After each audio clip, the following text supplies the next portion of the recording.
Today, we talk about... Yeah, I mean, the other reason I focus mostly on medical material is because, dude, I've been off doing that shit for the past fucking decade. Yeah. So I better put some of that to use, to make up for lost time, now that I'm 31. Because I'm old for a starting comedian. You're not though. I mean, I'm not, but like in the general comedian world where you meet other comics, they generally start in their 20s, if not sooner. So, at least that's what I've I think noticed. you're a little younger than Larry David was when he started. Oh, is he really? Yeah, I can see that. I'm not sure when he started. Yeah, I can see that. He lives with his mom throughout his 20s. Oh yeah, because you wanted him to work at the post office. My A real mom right job. Yeah, my parents love that show too. Herb or That's Seinfeld? both. I like Curb. What do you guys like more? More, I like Curb, but I think just because it's more current and I found it at a current time as opposed to Seinfeld, which I like went back to watch. Yeah. I remember classic episodes and stuff, but like my parents would never like let me watch it. I'd have to like sneak watch it, and even then I wasn't like fully invested. But Curb, the added element of swearing, the realness of it, and Larry David, it's literally just like it's like an HBO version of Seinfeld where Larry is George Costanza. Exactly. Like What it that's, is. Well, it's like Seinfeld was interesting to me because it was like the same construct of Curb, except with a lot more chains on it. Because it's Yeah, a lot more network filtered, yeah. and but he still made it work and he still made it unique. Yeah. Curb feels more personal to me. Yeah. It was content that came out when I was developing my own sense of humor. Yeah. But I grew up as a kid and used to tell my sisters go nuts for the series finale. You know what I'm saying? So like I always associate that sound, the riff, like everything. Like to me, it's nostalgia. Like yeah, I mean they're both great, right? But do you have a favorite? I always say this. That I think Seinfeld is more entertaining, but Curb is funnier. Like I think. Great way to put it. I think I can watch 5 Seinfeld episodes in a row. I can't watch more than 2 or 3 of them. Like it's so much funnier, but I can't watch 5 of those because it's the same formula. Where I don't know. But I think Curb Enthusiasm. To that point, Curb feels like I'm hanging out with Larry David. Yeah. So I don't want to do that. Exactly. He doesn't want to hang out with me. Yeah, exactly. Yeah. But he's super funny in short spans of. But see, this is just like your style of comedy. Like he personalized that style of comedy. Like, dude, I don't give a shit about you, and you're just gonna take it or leave it. And people gravitate to it. It's hilarious. Yeah. No, Curb is, and just the fact that my parents like it, and there's that much swearing in it, and they still like it, that says a lot. Yeah, well, that's how I know they haven't seen every episode. Well, I just show them like the YouTube compilations and stuff. Show them the Palestine one. I think I did actually. But I think Curb lends itself more to like not viral hits, but like I definitely am more likely to YouTube a bit done on Curb than I was on Seinfeld. Yeah, I could see that. I mean, Curb is more current too. Yeah, so. exactly. There's cell phones now. Yeah, but Seinfeld it wasn't built to be viral. So exactly. Seinfeld, all of the setups for the final punchlines are sprinkled throughout the entire first 20 minutes. Yeah. And then it's like boom, boom, boom, boom, boom. Saddam's the one who double parked Everything comes George, full you know, everything finally hit, so you can't just put a 30-second clip out there and people will have context, you know? Yeah, Well, some movie can be. I feel like it's No Soup for You is easy, but you still don't have like context. So. Yeah. Any favorite comedy shows in general? Comedic shows, funny shows? Like local shows or like TV shows? What about TV shows? Inspirations, things that you grew up on? Favorite comedians or? Eddie, you mentioned that you and your friends were inspired by Jackass. Oh, that was just like to make videos. I understand, but like for me, Borat, like a lot of that humor, like just and how he did his humor, the guerrilla type of comedy. Man, like Jackass. I don't think we should undersell it. Yeah, they did a lot of physical comedy, but dude, some of those grandma bits and stuff like that. Like, don't tell me Johnny Knoxville's not. No, he's hilarious. Yeah. I mean, I think they definitely inspired people that anybody can make funny videos. You know, like before that, I feel like funny videos were like they had to be shot in the studio or something like that. And Jackass, they had like clips that anybody could do that. Yeah. So like we thought we could throw one of our friends into a bush and that would be funny. It wasn't, but you know, comedic influences though. I mean, stand-up was always something that really influenced me. Also, stand-up. Yeah, I was always like a big Bill Burr fan. You know, like early on in his podcast, I thought his style was so funny. Yeah. What about you? Like, For for comedy, I would say like I like early stuff. I always resonated with watching Saturday Night Live clips. So Yeah. stand up for me, I didn't gain a real appetite or appreciation for until later. Like I never had the desire to do stand up.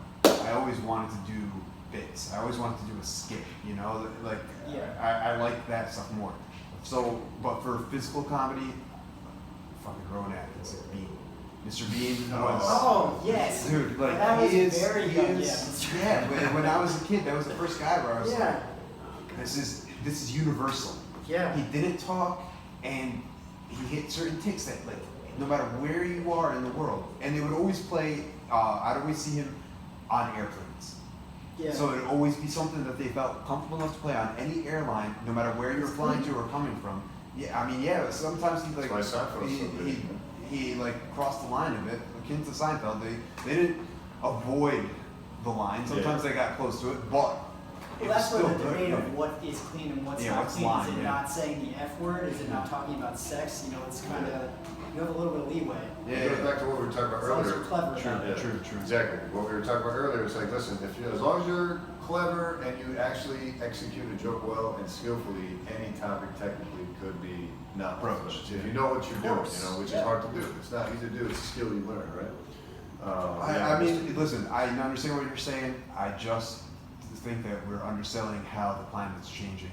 no, of course, Big yeah, time. That's just life. Big Yeah, time. Well, yeah, yeah, it's but like- there's a PC crisis. Yeah. That's why it's very interesting to talk to like comics that are like maybe 10 years in that they're like, oh, I could say like all this stuff like 5 years ago and get a laugh, and maybe it wasn't funny, but like it got me out of situations, and now Can't use it. can't say that at all. Yeah, yeah, it's frightening, man. It's kind of nice though for guys like me who are starting now because it's like I know that going in, so I can like incorporate that as I progress. Well, I mean, it's good to know what the standards are now, Well, I feel like the standards are and, going to and get. be able to develop underneath those. I don't think the standards. standards are going to get any more strict, if you will. I feel like I- it's going to loosen Think so? up. Come I on, think this man. just pushes people to be smarter about, Exactly. or like more clever. That's what every comedian I've listened to in an interview says, and I would hope that that's the case. But Yeah. at the end of the day, man, people are much easier to offend. And I'm not saying that as if that's not a bad thing. So it might be bad for comedy and good for society. Yeah, but I think it's also, Okay. it may have been an But overcorrection. it's very, But I yeah, it think is the an people who So I are think getting it'll come back a upset little are bit. not comedy fans. Like, Exactly. Some people are sometimes- just meant, like my mom, dude. Like she will never find certain jokes I say funny ever. Yeah. And I will never be able to convince her like, no, it's just a joke, or no, there's this nuance to it, and I'm trying to be funny and the comedic science behind it. I don't care. She's already like, nope, done with Can't it. talk So about yeah, that. so certain people and certain kinds of people you will never, but those kinds of people don't find themselves in comedy clubs. Like my mom will never step foot in the comedy club. You know what I mean? Like it's just not. So I think it's just the issue, and the reason I think the issue has become so big is as a result of social media. Because everyone's so connected and everyone's in the same conversation. Like we're literally having a conversation with 3 people, Yeah. but because of this thing, it's now available to 7 billion people. So like. Absolutely. That's when it becomes a little dicey because this is not a conversation you could have with 7 billion people. So clearly you're going to offend somebody. It's just a math problem, you know what I mean? So, but I think over time, the additional factor in social media is as we start. Because dude, if you think about it, the internet has only been around since let's say '96 as like a mainstream thing. Yeah. And if you want to talk about like eras of internet and how connected we much more are now compared to back then, but let's just say '96. So that would make the internet like 23 years old. Imagine a 23-year-old kid, basically. Like we're growing with this internet thing. So I feel like as we spend more time on the internet and get more used to being in these quote cramped spaces where we're having a 3-person conversation, but it's really like a 7 billion person conversation, we will learn to like be smarter about it, be offended people will hopefully realize, okay, yeah, maybe I won't be offended at certain things because there's more to it than that. I feel like I just don't feel like it can get any stricter than it is now. It'll slowly non-overcorrect and we'll get back to like I think we all. And I almost think that might be an issue that you're going to probably see more shock humor comics who are going to go and say even more offensive things. Right. Like, it's PC culture, that's why people don't laugh and do Yeah, because stuff. counterculture happens all the time. People grow up a certain way and then just like fashion and shoes. Like certain things weren't in 100%. style, then they come back in style. Then I everyone's can- wearing it, I can everyone see thinks that. it's It's cool. like and hip then- hop and skinny jeans. It was like baggy jeans and skinny jeans and. And guess what? Baggy jeans are coming back slowly but Exactly. surely. I'm seeing more loose fitting clothes coming And back. I think like after the race war, then you know whatever side wins, it'll be easier for them to say whatever they want. So, Yeah, we'll see then. But yeah, I'm not too worried about it. And like I said, I think it's nice. You know, even you're still new to comedy, so Yeah. you know, you just adapt. You know, I think that's the thing. You gotta. I don't like comments like, "Oh, it was the room, man," or "Oh man, you guys aren't laughing." No, dude, it's Handle your the room. job You to couldn't make handle them the laugh. room. Yeah, I exactly. understand that. When I bomb, I know that I did something. It's your fault. Yeah. I wasn't equipped with whatever weapons I needed Right, right. to make them laugh. Yeah, and that's why the best are the best, because they can walk into any part of the country, any comedy club, and make them laugh. Granted, they also have the added component of known ability, or people knowing them, so the kinds of people showing up to those rooms are already liking them, so they have that benefit of the doubt when they're trying other jokes and whatnot. You're absolutely right about that. But whatever, I mean, they all started, to get to that stage, they had to get to a point where they were able to talk to any and all types of crowds and kill Yeah. any and all types of crowds, so, Yeah. whatever. Anyway, I don't want to keep you too long, man. It's getting a little late here, but why don't you give the folks another plug of where we can find you? Lost Dog Comedy every month. Lauralee NYC, Rivington Street, 7 Rivington Street. You can check us out on Instagram as well. You can check me out on Instagram, Ivana Joke a lot. Dr. Souls, right? Dr. Souls. They know how to find me, that's why they're here. Thanks for having me on. Yeah, This was absolutely, man. super fun. Yeah, Just it's hanging dope. out, Yeah, talking it's fun. comedy, I try to keep it chill, you know, Yeah, nothing this you have to prepare for. it was a It's great great to meet you, conversation, man. man. I Yeah, really this wish was you really- luck. Yeah, trust me, he has fun, guys, even though he's off camera. But yeah, thanks for coming on, man. We'll plug all your stuff in the handles, Yeah. and yeah, we'll see you soon. Awesome. Peace. Dope.